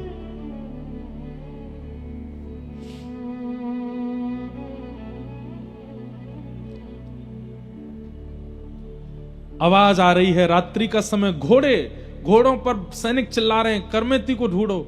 उसका ऐसा रूप रंग है, मां ने बताया था, लाल वस्त्र पहन करके है, गले में सोने के आभूषण पहने हैं, आदि ऐसा हल्ला मचा रहे थे सब जगह। करमेती बाई ने जैसे ही देखा ये मुझे अब ले जाएंगे पकड़ करके। रेगिस्तान था, वहीं पर एक 3 दिन पुराना ऊंट मरा पड़ा था। गीदड़ और कुछ हिंसक जीव उसके भीतर पेट के सब सामग्री खा चुके थे। भयंकर दुर्गंध आ रही थी उसमें से। करमेती बाई ने सोचा मैं कहीं भी छुपूंगी, ये सब ढूंढ लेंगे मुझे और मुझे वृंदावन नहीं जाने देंगे। एक ही उपाय है, ये विशाल ऊंट का कंकाल पड़ा है, इसके अंदर छुप जाती हूं। जब समीप गई तो ग्रंथ में लिखा है कि करमेती बाई को 2 बार बमन की इच्छा हुई, इतनी दुर्गंध थी कि सह नहीं पा रही हूं, 3 दिन से भूखी हैं, अन्न भी नहीं खाया। और जब उसके पास गई तो इतनी दुर्गंध थी कि वहां खड़ी नहीं हो पा रही थी। लेकिन मन में विचार करती हैं, संसार, अगर आज करमेती तूने इस दुर्गंध को नहीं सहा तो ये पकड़ के ले जाएंगे और जीवन के अंतिम श्वास तक संसार के विषय की दुर्गंध सूंघनी पड़ेगी। वो जीवन भर की विषय की दुर्गंध सूंघने से अच्छा है कुछ समय की इस ऊंट की दुर्गंध को सहले करमेती प्रियतम मिल जाएंगे। और करमेती बाई उस ऊंट के भीतर प्रवेश कर गई। बाहर से कंकाल और वैसा था, मक्खियां भिन बना रही थी, कोई पास भी नहीं आ सकता। और उसके भीतर करमेती बाई बैठी है, नेत्र बंद करके अपने प्रियतम का स्मरण कर रही है। बस कुछ देर और करमेती, कुछ देर और, फिर से सब चले जाएंगे, फिर हम चलेंगे ना वृंदावन। मानो जैसे अपने आप से ही बात कर रही है। सैनिक जन आसपास आए, मरे हुए ऊंट को देख करके मक्खियां भिन बना रही हैं, दुर्गंध के कारण सैनिक ही घबरा गए, मुंह बंद कर, अरे जल्दी निकलो, यहां से निकलो भैया, यहां कैसे रुक सकते हैं। और 2 दिन तक करमेती बाई उस ऊंट के कंकाल में ही रही भीतर। ये मानव रह सकता है? नहीं रह सकता। ठाकुर जी जिसको बुला रहे हैं वो रह लेगा, वो कैसी भी व्यवस्था में रह लेगा। 2 दिन बाद करमेती बाई के प्रसंग में आता है, जब वो वृंदावन गई और वहां जाकर के जब लोगों ने उनकी पता किए तो एक संत ने उनसे पूछा, हमने सुना करमेती जी आप ऊंट के कंकाल में रही थी। बोले हाँ। आपको दुर्गंध नहीं आई थी? बोले आई तो थी। फिर कैसे रह ली? बोले भैया जब मातृ गर्भ में हम 9 महीना रह सकते हैं संसार के रसों को भोगने के लिए, तो कृष्ण प्राप्ति के लिए मैं 2 दिन यदि ऊंट के कंकाल में रह ली तो इसमें कौन सी बड़ी बात है। हम सब वह दुर्गंध सह करके आए हैं 9 महीने मां के गर्भ में, केवल किस लिए? ताकि संसार में जन्म लें और संसार में जन्म लेके संसार के रसों का सुख ले सकें। संसार के सुख के लिए 9 महीना उस मलमूत्र के भांड में रह सकते हैं, कृष्ण सुख के लिए 2 दिन में अगर ऊंट के अंदर रह ली तो इतनी आश्चर्य की बात क्या है? कोई आश्चर्य। करमेती बाई के प्रसंग में यह आता है कि उनके उत्तर सबको आनंदित कर देते थे। ऊंट के कंकाल से बाहर निकली, संतों की टोली जा रही थी। करमेती बाई बोली ये निश्चित वृंदावन जा रहे होंगे, मैं इनके साथ हो लेती हूँ। दौड़ी दौड़ी करमेती बाई गई और संतों से बोली आप लोग कहाँ जा रहे हैं? बोले हम लोग अभी वृंदावन जा रहे हैं। बोले मुझे भी ले चलो। संत जन बोले तुम में से बहुत दुर्गंध आ रही है, कहां से आई हो? बोले ये दुर्गंध तो क्षणिक है, अभी चली जाएगी। संतों ने उनको छूने से मना किया, थोड़ा आगे पीछे होने लगे, लेकिन एक संत समझ गए। उन्होंने कहा सुनो चिंता नहीं करो, अभी आगे एक घाट आएगा, वहां गंगा जी बह रही है, वहां स्नान करेंगे, तुम स्नान कर लेना। और श्री करमेती बाई गंगा स्नान करी और उन संतों की टोली के साथ श्री करमेती जी वृंदावन पहुंची। आहा, वृंदावन सांचो धन भैया। जैसे ही वृंदावन की ओर पहुंची हैं, यही कई मानो ऐसा लगता है कि एक जैसा ही स्वरूप मीराबाई और करमेती जी का है। जैसे मीराबाई जब पहली बार वृंदावन गई तो वृंदावन समीप आ रहा है, ये जैसे ही खबर सुनती कि अब वृंदावन इतने किलोमीटर रह गया तो मीराबाई को मूर्छा आ जाती थी, वृंदावन आने वाला है। करमेती बाई भी ऐसी हो रही हैं, जैसे ही संत जन कहते अरे भैया बस थोड़ी देर और, बस वृंदावन आने वाला है, तुम करमेती बाई मूर्छित होकर गिर पड़ती वृंदावन का नाम सुनते। होश में आती, संत जन कहते क्या हुआ? मेरे प्रियतम रहते हैं वहां पर। रूप स्वरूप श्रृंगार देख करके संतों को ऐसा लगता कि शायद ब्याह हुआ होगा वहां पर, अपने पति से मिलने के लिए जा रही है। लेकिन सोचते भी थे कि अकेली क्यों जा रही है, इसके साथ कोई है क्यों नहीं। बोले अब हमें क्या सोचना, चल रही है तो चलने दो। करमेती बाई वृंदावन पहुंची और जब वृंदावन पहुंची यमुना जी में स्नान किया, अपने वस्त्र, अपने श्रृंगार, जो कुछ भी था सब त्याग दिया। बंधुओं, सुनने में थोड़ी अटपटी बात है, पर श्री करमेती बाई जी केवल पत्र पहन करके रहती थी, पत्ते, वट के बड़े बड़े पत्तों को धारण करके रखती थी, कोई वस्त्र नहीं पहनती थी। यमुना जी का जल पीती थी और व्रजरज खा करके अपना पेट भरती थी। अरे भोरी सखी जी का हमने चरित्र सुना, वहां पर भी इतने हृदय में कंपन हो जाता है कि वो सेवा कुंज में बंदरों को डालने वाले चने, वो चने जब बंदर खा जाते उसके बाद जो चने की गुठली बच जाती उसको खा करके भोरी सखी रही वृंदावन में। श्री हमारे हित संप्रदाय के एक आचार्य भोलानाथ जी, भोरी सखी,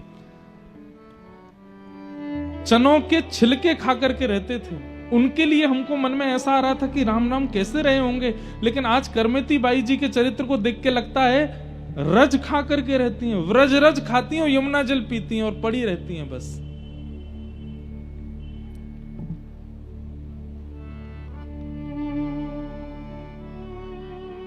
किशोरी तोरे चरणन की रज बैठी रहूं कुलजन के कोने, श्याम राधिका गाऊं, श्याम राधिका गाऊं, किशोरी तोरे चरणन की रज पाऊं, किशोरी तोरे चरणन की। चारज को ब्रह्मादिक तरसत, चारज को ब्रह्मादिक तरसत, सोरज शीश चढ़ाऊं,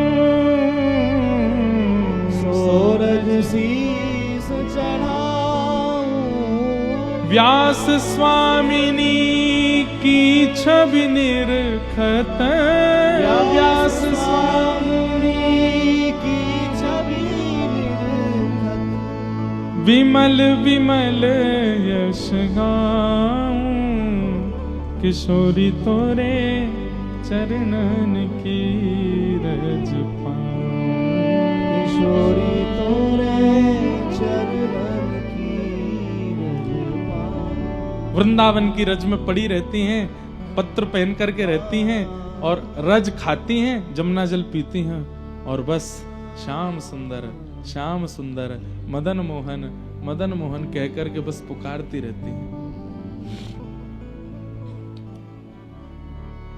मंदिर में जाती हैं, दर्शन करती हैं। गोविंद देव जी तभी प्रकट हुए थे कुछ साल पहले ही। गोविंद देव, राधारमण आदि ये सब बस इनको शतक मात्र हुए होंगे, तभी उसी काल में पहुंची हैं। जाकर के मंदिर में दर्शन करती हैं, सेवा आदि के लिए पूछती हैं और वहां कुछ सेवा करती हैं। मंदिर में मार्जन आदि कर देती हैं, कभी यमुना तट पर जाकर के करती हैं। कोई प्रसाद दे दे तो पा लेती, नहीं तो रज ही पाती हैं, रज ही उनका भोजन है। मीराबाई कहती हैं, श्याम मने चाकर राखो जी, चाकर रहसूं बाग लगासूं, नित उठ दर्शन पासूं, वृंदावन री कुंज गलिन में हरि की लीला गासूं, श्याम मने चाकर राखो जी। हे थारी चाकरी में चूक कोनी, राखू मारा सावरिया, राखू मारा सावरिया, चाकर राखो जी। हे थारी चाकरी में चूक कोनी, राखू मारा सावरिया, राखू मारा सावरिया, चाकर राखो जी। हे गिरधारी मने चाकर राखो जी, गिरधारी बात समझिए, ठाकुर जी की चाकरी चाहिए तो उससे पहले जैसे कहीं बड़ी जगह जॉब चाहिए तो आपका रिज्यूम देखा जाता है कि हाँ भाई पहले और कहाँ कहाँ नौकरी कर चुके हो, कितना आपका अनुभव कितना है। और अगर अनुभव अच्छा नहीं होता ना तो जॉब में अच्छी सैलरी नहीं मिलती।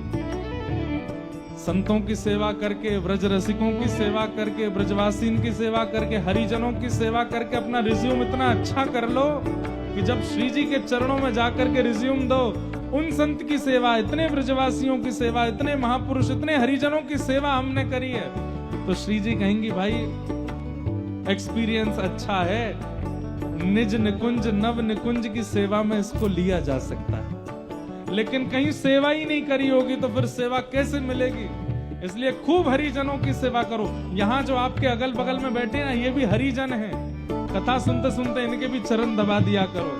जब ये कथा सुन के उठा करें तो इनकी चरण रज भी ले लिया करो। आप सब भी हरिजन हो। ठाकुर जी की चाकरी करनी है तो एक्सपीरियंस्ड हो जाओ, और एक्सपीरियंस के लिए ये सब हरिजनों की सेवा करो, संतों की सेवा, ब्रजवासियों की सेवा करो। थारी चाकरी में चूक कोनी, राकुमारा सावरिया, राकुमारा सावरिया, चाकर राखो जी, गिरधारी मने चाकर राखो जी।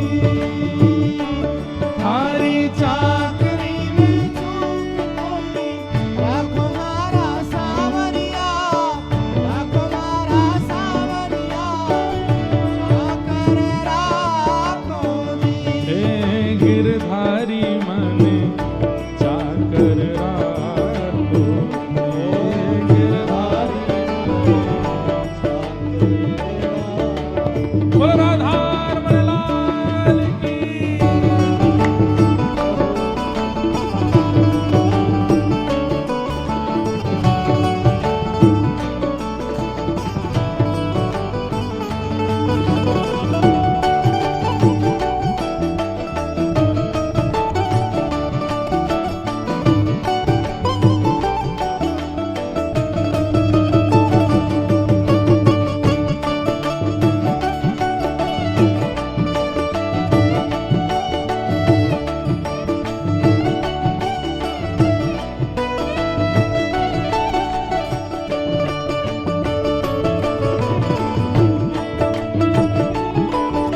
कल एक जानकारी ले लीजिए कि कल 10 अप्रैल को, मतलब कल प्रातः 5:15 बजे प्रभाती नगर कीर्तन होगा।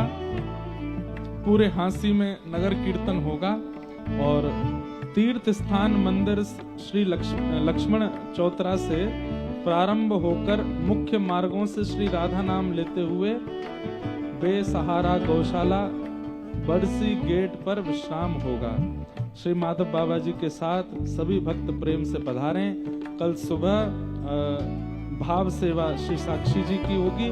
आप सब लोग 5:15 बजे से नगर कीर्तन में सम्मिलित होइएगा और भुजा उठा के गाइएगा, हे थारी चाकरी में चूक कोनी, राकुमार सावरिया, राकुमार सावरिया, चाकर राखो जी, हे गिरधारी मने चाकर राखो जी।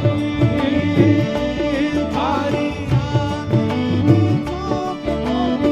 राकुमारा सावरिया, राकुमारा सावरिया,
नाचण लागे सांब रोजे, नाचण लागे सांब रोजे, नाचण लागे सांब रोजे, नाचण लागे सांब। ओ मैं तो चरणा से लग जाऊं रे, मैं तो चरणा से लग जाऊं, हाँ मैं तो चरणा से लग जाऊं रे, तो चरणा उठा के हे मोहन हे गिरधर, हे मोहन आओ तो सही, गिरधर आओ तो सही, माधव रे मंदिर में मीरा बाई एकली खड़ी, मोहन आओ तो सही, गिरधर आओ तो सही, माधव रे मंदिर में मीरा बाई एकली, मोहन आओ तो सही, गिरधर आओ तो सही, माधव रे मंदिर में मीरा बाई एकली, ओ मोहन आओ तो सही, गिरधर आओ तो सही, माधव रे मंदिर में मीरा बाई एकली। आप लोग सुबह से बैठे हैं 12 बजे से, और अभी कितने बज रहे हैं?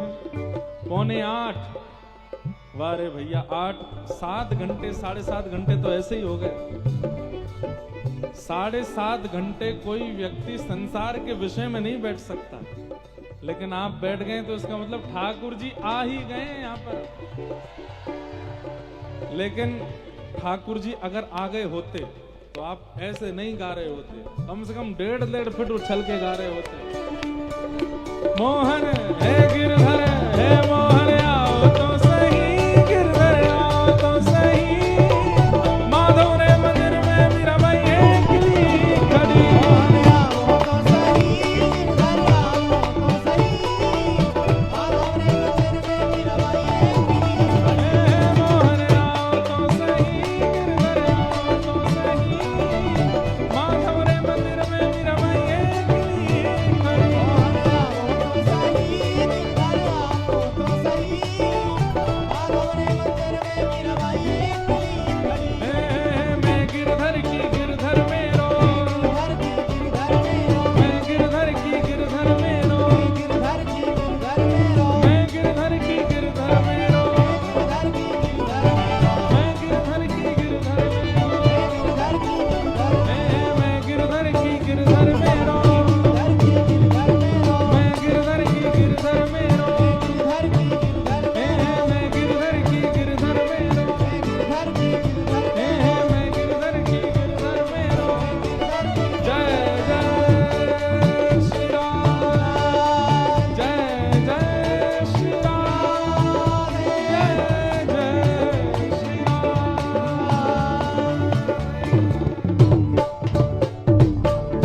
बैठ जाओ सब लोग, 10 मिनट और बैठो, पूरे 8 बजा के जाना। हाँ बैठ जाओ।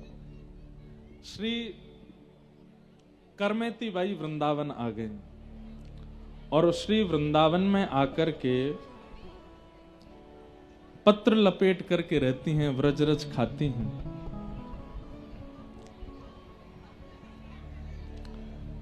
बिल्कुल शांति से, अभी कथा चल रही है, सब लोग शांति से विराजो।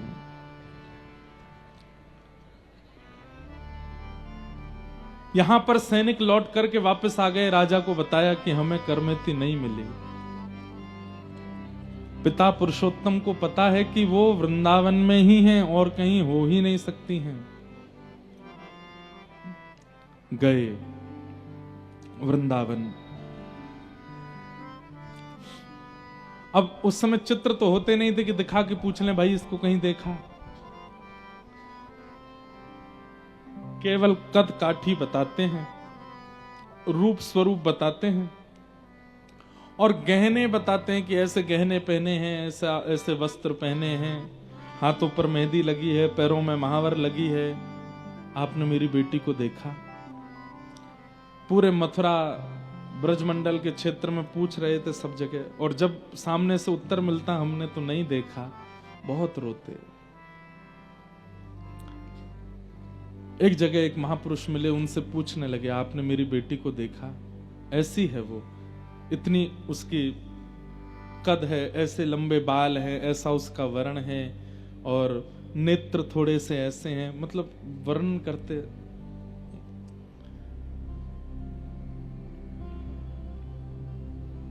तभी वो एक संत से बात कर रहे थे, वहीं पर एक मेहतरानी थी।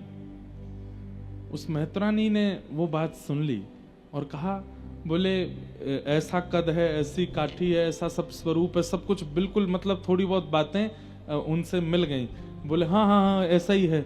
बोले मैंने एक लड़की को देखा और भैया उसको देख करके तो मेरे रूह कांप गई थी। बोले क्यों? बोले वो रज खाती है, रज खा करके रहती है, यमुना जल पीती है और श्याम सुंदर का भजन करती रहती है। कभी कभी मंदिर दर्शन करने चली जाती है, यमुना जी के तट पर पड़ी रहती है, पर उसके कोई आभूषण वस्त्र नहीं है, पत्ते पहन करके रहती है।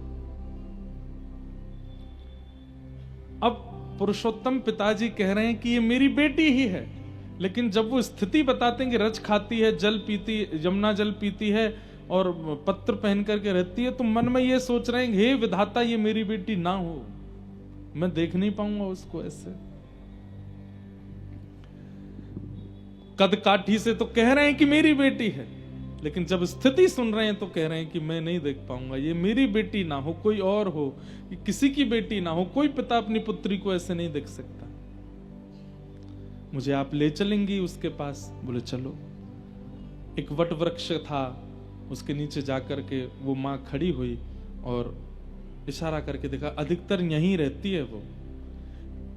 यमुना जी की बालू है, चारों तरफ घने वन हैं और पिता ने ऊपर चढ़ करके बड़े कांप रहे हैं कि कहीं कर्मेती ना हो वो। और जब देखा व्रज रज मुख पर लगी है, लेकिन सुंदरता इतनी अद्भुत है कि कोई देख ले तो बस देखता रह जाए। ऐसे सुनहरे केश पर नेत्रों में प्रेम नीर बह रहे हैं, मुख से हरि नाम निकल रहा है, पत्र पहन करके बस व्रजरज में लेटी हैं और देख करके हो गया यही है कर्मेती। पुरुषोत्तम जी पहले तो टूट गए, देख नहीं पाए, और जैसे तैसे उठ करके देखे और देख करके बोले ये क्या हो गया मेरी पुत्री को, ये कैसा इसने स्वरूप बना लिया, इसके वस्त्र कहां गए, इसके सब गहने कहां चले गए। अरे बेचारी इतनी दूर से आई है, रास्ते में पता नहीं किसी ने इसको लूट ना लिया हो, कैसा व्यवहार किया होगा, मेरी पुत्री को मैं कैसे देख रहा हूं ऐसे। बहुत साहस करके, हिम्मत नहीं हो रही है, करमेती बाई के पास गए। करमेती बाई उस समय मानसी चिंतन में थी, और मानसी चिंतन में क्या अनुभव कर रही थी कि श्री ठाकुर जी रास विहार कर रहे हैं और श्री प्रिया जी के साथ रास विहार करते हुए करमेती को बुला रहे हैं। लेकिन जैसी करमेती उठ के खड़ी होती हैं, वो रास का स्वरूप अंतर ध्यान होता है, रो के फिर से गिर पड़ती हैं, हे श्याम सुंदर मत तड़पाओ, ऐसे मत जाओ, अब तो आ जाओ। बंधु, ठाकुर जी, कई बार आप चैतन्य चरितामृत सुनेंगे और भी कई कथाएं सुनेंगे तो आपके मन में एक प्रश्न उठ सकता है कि ठाकुर जी इतना विरह दे क्यों देते हैं। मैंने पहले ही इसका उत्तर दिया है कि अत्यंत विरह चित्त का मार्जन करता है, पवित्रीकरण होता है। जो व्यक्ति प्रेम करता है लेकिन प्रेम में कभी व्याकुल ना हुआ हो, उसका प्रेम पवित्र नहीं होगा। चाहे संसार में घटा लीजिए इस बात को, वैसे संसार में प्रेम होता नहीं, प्यार होता है, पर संसार में भी यदि किसी के प्रति प्रीति है और उस व्यक्ति के प्रति व्याकुलता नहीं है, कभी उस व्यक्ति की याद में, स्मृति में रुदन नहीं हुआ है, या उसके दर्शन की इच्छा में कभी व्याकुलता नहीं है, तो प्रेम पवित्र नहीं है।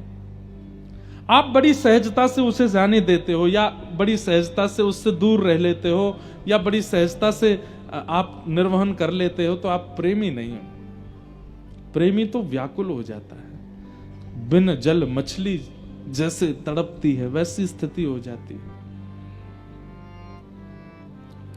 और जब वह प्रेम ठाकुर जी के साथ हो तो वो स्वतंत्र स्वच्छंद प्रेम होता है, तो उसमें जब तक व्याकुलता नहीं होती ठाकुर जी मिलते नहीं है, क्योंकि व्याकुल व्यक्ति का यह स्वरूप है कि वो पवित्र है। व्याकुल नहीं है इसका मतलब वो मन और भी जगह लगा सकता है, इसलिए वो व्याकुल नहीं है।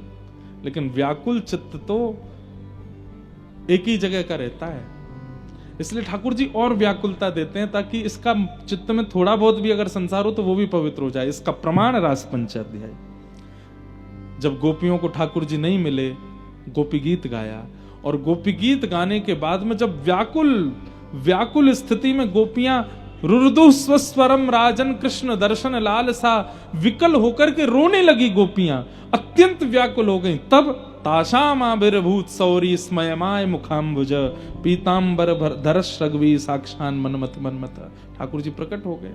इसका मतलब क्या है?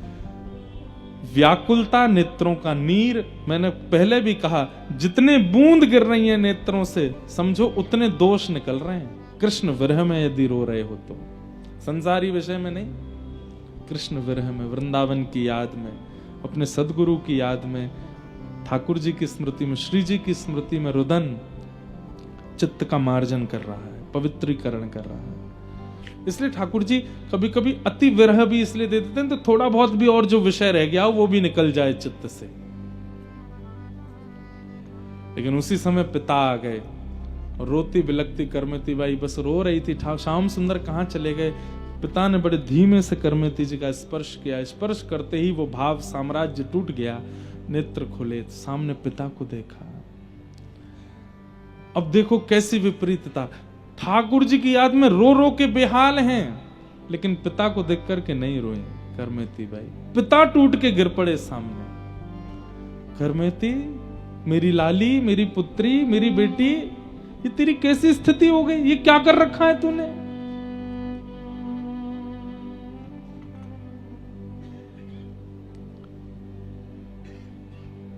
करमेती बाई कह रही है, पिताजी जीवन का सर्वोत्कृष्ट जो लक्ष्य है कृष्ण, उनको पाने के लिए निकली हूं, थोड़ी पीड़ा तो सहनी पड़ेगी ना। तेरे वस्त्र कहां हैं? वो सब कहां हैं जो मां ने पहनाए थे? यहां आकर के भी आपको उन्हीं सब का चिंतन है। सब बहा दिया यमुना जी ने, क्योंकि जब तक वो रहते विषय की स्थिति चित्त से जाती नहीं, इसलिए निकाल दिया। क्यों चली आई तू सब छोड़ करके? यहां पर देख कैसे रह रही है, ये क्या खाती है तू, कहां पीती है, कहां कैसे रह रही है तू? पिताजी जब तपा जाता है ना, तभी मटका जल भरने योग्य बनता है। यदि मटका तपाया ना गया हो तो जल भर देंगे तो फूट जाएगा। ये वृंदावन है, यहां प्रेम रस सदैव बरस रहा है। उस रस को अपने अंदर समाहित करने के लिए मैं अपने मटके रूपी स्तन को तपा रही हूं, ताकि उस रस को रख सकूं अपने अंदर। कितनी सुंदर बात। हम लोग वृंदावन जाके, अयोध्या जाके, बद्रीनाथ जाके, तीर्थों में जाकर के भी अति व्यवस्थित होना चाहते हैं, अति व्यवस्थित होना चाहते हैं। व्यवस्थित मतलब तपन नहीं है, तपाया नहीं जा रहा है। तप का मतलब क्या होता है? विपरीत परिस्थिति का अनुभव करना। गिरिराज जी की परिक्रमा कर रही है, थोड़ी देर में नहीं लगी तो रिक्शा कर लेते हैं, चलो पैदल नहीं तो ऐसे लगा लो। नहीं, तपाइए अपने आप को। नहीं लग रही है तो बैठ जाओ, थोड़ी देर आराम करके लगाओ, लेकिन लगाओ पैदल ही। दंडवती कर रहे हो तो दंडवती लगाइए, उसमें ये नहीं कि थोड़ी कम हो जाए, थोड़ी ज्यादा हो जाए, मेरी 2-4 किलोमीटर कोई और कर देता तो कितना अच्छा रहता ना। एकादशी का व्रत है तो द्वादशी का चिंतन कर रहे हैं, कब आएगी द्वादशी, कब खाएंगे छोले भटूरे, कब होगा। नहीं, ये तप है, इनमें तपाइए। गुरुदेव की आज्ञा 8 माला की, 16 माला की, तो हम एक ज्यादा करें, और एक ज्यादा करने पर भी विरह हो। अरे 17 माला पूरी हो गई, 18 माला पूरी हो गई, इतनी जल्दी पूरी हो गई, मेरा तो पूरा जीवन ही नाम में निकल जाना चाहिए था। ऐसा तप ही इस शरीर को तपाता है, और तपाकर जब मटका तपता है, उसमें पानी डाला जाए तो भर जाता है, संचित हो जाता है। करमेती बाई कितना अच्छा ज्ञान दे रही हैं। वृंदावन में प्रेम रस बरस रहा है पिताजी, उसको धारण करने की सामर्थ्य हर मटके में नहीं होती। कच्चे मटके उस रस को बहा देते हैं। मैं तपा रही हूं ताकि इतनी निष्ठुर हो जाऊं कि वो रस जब मुझ में आवे तो वो संभल सके। मुझे नहीं समझ आता तू क्या बोलती है, ये कैसी भाषा बोल रही है? करमेती मुझे बस एक बात का उत्तर दे। बोले क्या? तुझे एक बार भी ये नहीं लगा कि मैंने अपने पिता की नाक कटवा दी, अपनी मां की कैसी बेइज्जती पूरे नगर में करा दी, बारात घर पर थी और तू भाग गई वृंदावन। करमती बाई बोलती है, मेरी भाषा आपको समझ में नहीं आती पिताजी, फिर प्रश्न क्यों कर रहे हो? नहीं, इसका उत्तर दे मुझे। करमती बाई कहती है, मैंने आप ही की कथा में सुना था, आंखों का साफल्य, नाक का साफल्य, कान का साफल्य, सर्वांगीण देह का साफल्य तब है जब वह कृष्ण में है। यदि कृष्ण युक्त नहीं है तो हमारे देह का कोई साफल्य नहीं है। इससे यह बात सिद्ध होती है पिताजी, जो भजन करते हैं ना, नाक उन्हीं की होती है, और जो भजन नहीं करते उनके नाक नहीं होती। तो जिनके नाक नहीं है वो कितनी भी कटे, क्या बुराई? आपने ठाकुर जी को उद्देश्य नहीं माना, माने ठाकुर जी को उद्देश्य नहीं माना। आप भेज रहे थे मुझे उस परिवार में जिस घर में ठाकुर जी का भोग तक नहीं लगाया जाता। आपकी तो नाक पहले ही नहीं है। हाँ, मैं अगर वहां गौना करके चली जाती तो मेरी नाक कट जाती, क्योंकि मेरी नाक थी। मैं ठाकुर जी का स्मरण करती हूँ, ठाकुर जी का भजन करती हूँ, नाक उनकी कटती है जो भजन करने के बाद भी ठाकुर जी को प्राप्त नहीं कर पाते, तिलक स्वरूप धारण करने के बाद भी ठाकुर जी का अनुभव नहीं कर पाते, गुरु आश्रित होने के बाद भी जीवन जी के मर गए लेकिन ठाकुर जी को दर्शन नहीं कर पाए, उनकी नाक कटती है। जो देह प्राप्त करके, तिलक धारण करके, शिखा धारण करके, सूत्र धारण करके, तुलसी धारण करके, गुरुदेव को धारण करके, वृंदावन से संबंध बना करके मृत्यु से पहले पहले ठाकुर जी का अनुभव कर लेते हैं, उनकी नाक बचती है पिताजी। जो जीवन जी के केवल अपना देह अंत कर देते हैं, नहीं दर्शन कर पाते ठाकुर जी का, उनकी नाक कटती है। कितना बड़ा एक प्रकार से एक हम सब भक्तों के लिए कितनी चिंताजनक बात कह दी करमती बाई ने। मैं तिलक लगाता हूं, कंठी पहनता हूं, कथा करता हूं, धोती पहनता हूं, शिखा रखता हूं, यदि मृत्यु से पहले भगवत अनुभव नहीं हुआ तो मेरा धिक्कार है। मेरा तिलक लगाना, मेरा स्वरूप धारण करना, ये सब केवल श्रम हो जाएगा। करमती बाई कहती, मैं उसमें पीछे नहीं रह सकती पिताजी, मुझे अनुभव करना है। अंत में टूट गए पिताजी, भावुक होकर के बोले, हमें तेरी याद आएगी तो हम कहां जाएंगे ये बता। बोले, मैं तो शरीर हूं पिताजी, आज नहीं तो कल, और वैसे भी आप तो मुझे विदा ही कर रहे थे ना। ये सोच लीजिए ना कि उस व्यक्ति की जगह श्याम सुंदर के साथ मुझे विदा कर दिया। वृंदावन मेरा ससुराल है, यहां मैं रहूंगी। और रही बात आपके और मां के हृदय की सांत्वना के लिए, रुको। करमती बाई उठ करके खड़ी हो गई, मानो जैसे पिता को लग ही नहीं रहा उनकी बेटी, ऐसा लग रहा कोई परम सिद्ध, कोई परम योग्य, कोई ना जाने कोई महापुरुष बोल रहा हो।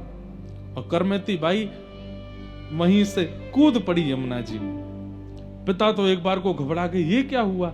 लेकिन थोड़ी देर में करमती बाई निकली और अपने कंठ से लगा करके एक बिहारी जी की सुंदर मूर्ति लेकर के श्री यमुना जी से प्रकट हुई और अपने पिता को प्रदान किया।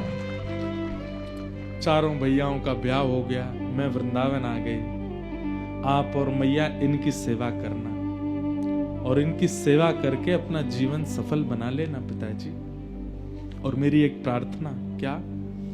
अब वृंदावन दर्शन करने आइएगा, मुझसे मिलने नहीं। मैं अपना राह चुन चुकी हूं, मैं अपना मार्ग चुन चुकी हूं, मुझे उससे मत भटकाइए पिताजी। आज भी वो बिहारी जी विराजते हैं। करमती बाई का जो गांव है, मेरी कथा भी है कुछ महीने बाद सीकर जिले में, वहीं आज भी विराजते हैं। वही पिताजी को ऐसा ज्ञान उपदेश किया, बोली अब आप जाओ वापस और मत आइएगा। अपने हृदय से ठाकुर जी को लगा करके और बस अंतिम बार करमती बाई को स्नेह नहीं प्रणाम किया, मेरे जीवन का लक्ष्य बताने के लिए लौट करके गए। अपनी पत्नी बच्चे सबको समझाया और पिताजी उनकी सेवा में लग गए।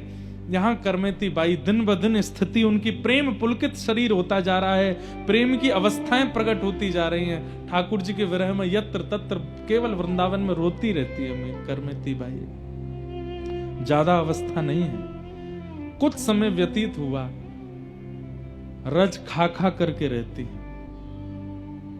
एक दिन ठाकुर जी को किशोरी जी ने हल्की मीठी डांट लगाई, बोले आप कैसे हो? कितना विरह दिया है उसको बेचारी को। क्यों नहीं मिलते? बोले श्री जी बस मैं आपकी आज्ञा चाह रहा था, मैं बस ये चाह रहा था कि मैं तो स्वीकार कर चुका हूं, श्री लाडली जी स्वीकार कर लें, अब आपने आकर के बोल दिया मतलब अब पूर्ण है, अब मैं जाऊंगा। और ठाकुर जी एक विप्र का रूप धारण करके गए, हाथ में थाल लेके गए 56 भोग का। करमेती बाई के पास गए, रो रही थी करमेती, रज खा रही थी करमेती, पत्र खा लेती थी और ज्यादा भूख लगती थी, तो है तो शरीर ही।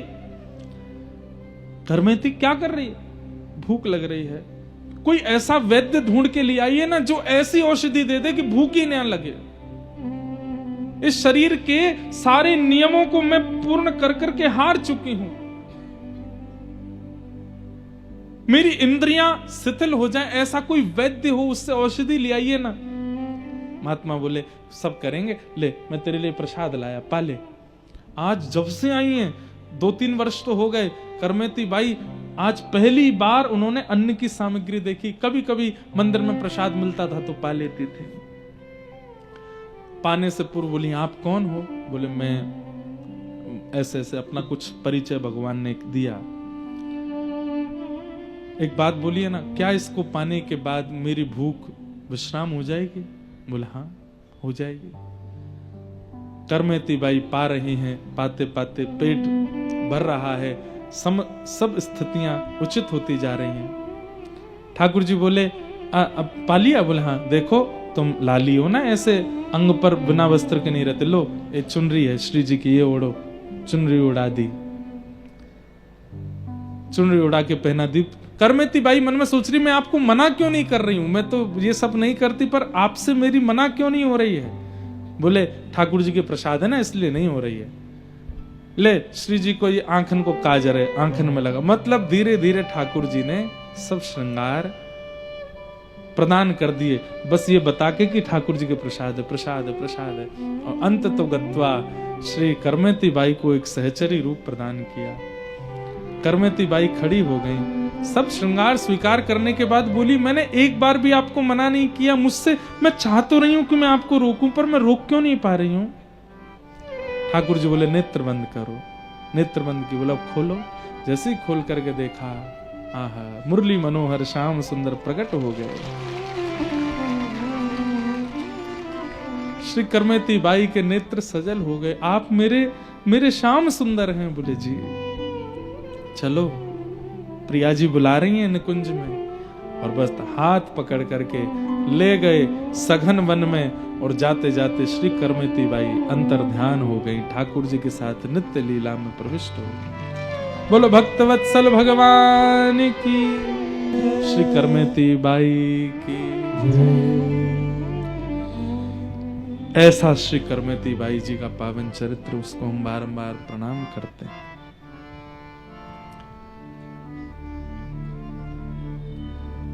श्री नाभाजी का जो छप्पे था, कठिन काल कलयुग में करमेती निकलंक रही, निष्कलंक रही करमेती। कोई कलंक क्या है भक्त के जीवन में कि ठाकुर जी की तरफ जाते जाते रुक के यू टर्न ले लेना, ये कलंक है एक भक्त के जीवन का। एक बार चल दिया है तो चल, फिर रुक मत, वापस मत आ, निकल जा आगे। ये करमेती बाई से हमने से वो यू टर्न लिया ही नहीं। हम लोग ले लेते हैं, जरा सा हमको संसार बहला फुसला लेता, तुरंत वापस लौट जाते हैं। नहीं, चले हो अगर इस पथ पर तो रुको मत, चलते रहो, निकलते रहो, ठाकुर जी मिलेंगे। निष्कलंक रही नश्वर पति रति त्याग, कृष्ण पद सो रति जोरी, सबई जगत की फांस तर की तिनु काज्यों तोरी, निर्मल कुल कंथ्या धन्य परसाज ही जाई, विदित वृंदावन वास संत मुख करत बड़ाई, संसार स्वाद सुख बात करी फेर नहीं, तिन तन चाही, कठिन काल कलयुग में करमेती निकलंक रही। बोलो करमेती बाई की जय। ऐसी करमेती बाई ठाकुर जी को प्राप्त हुई, उन्हें प्रणाम करते हैं। कल पुनः मिलेंगे बंधुओं, सब लोग बड़े प्रेम और भाव से कीर्तन करते हुए आज के मंगल। कल सुबह आप लोग प्रभात फेरी में जरूर जाइएगा, खूब आनंद कीजिएगा। गोविंद गोविंद गाइए रे भजो, राधे गोपाल कृष्ण गाइए।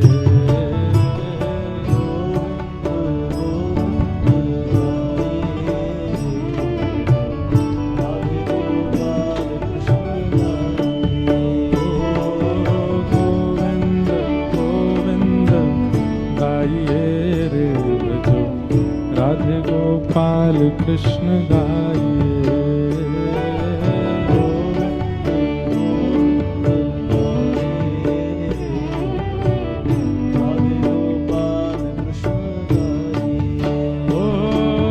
गिरधारी गिरधारी गाइए रे भजो राधे गोपाल कृष्ण गाइए रे। गिरधारी गिरधारी गाइए राधे गोपाल हे गिरधारी गिरधारी गाइए रे भजो राधे गोपाल कृष्ण गाइए रे। गिरधारी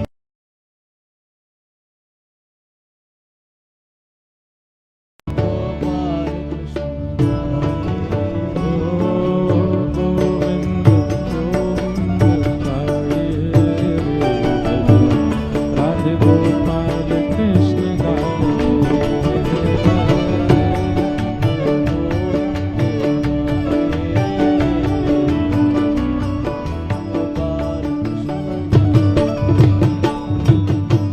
आरती बाल कृष्ण की जय। आरती बाल कृष्ण अपनो जन्म सुफल कर लीजिए। अपनो जन्म सुफल श्री यशोदा को परम दुलारो। यशोदा को परम दुलारो। बाबा की अखियन को तारो। बाबा की अखियाँ को गोपिन के प्राणन सो प्यारो। इन पे प्राणन छावर कीजे। आरती बाल कृष्ण बलदाऊ को छोटो भैया। छोटो भैया कनुआ कहीं कहीं बोलत मैया।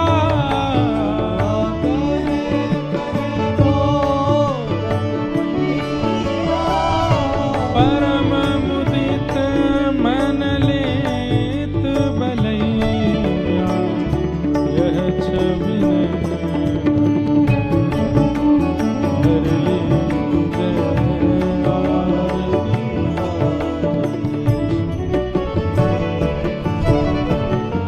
ओ तरी बोलनी मधुर सुहावे।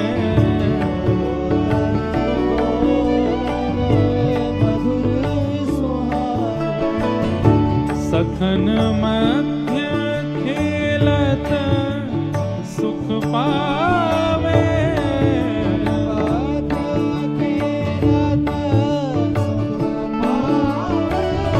सोई सुकृत जो इनको ध्यावे।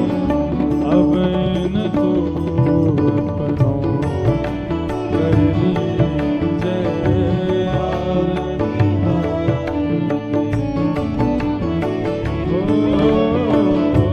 अपनो जन्म सफल कर लीजिए। आरती बाल आरती बाल आरती बाल कृष्ण की जय।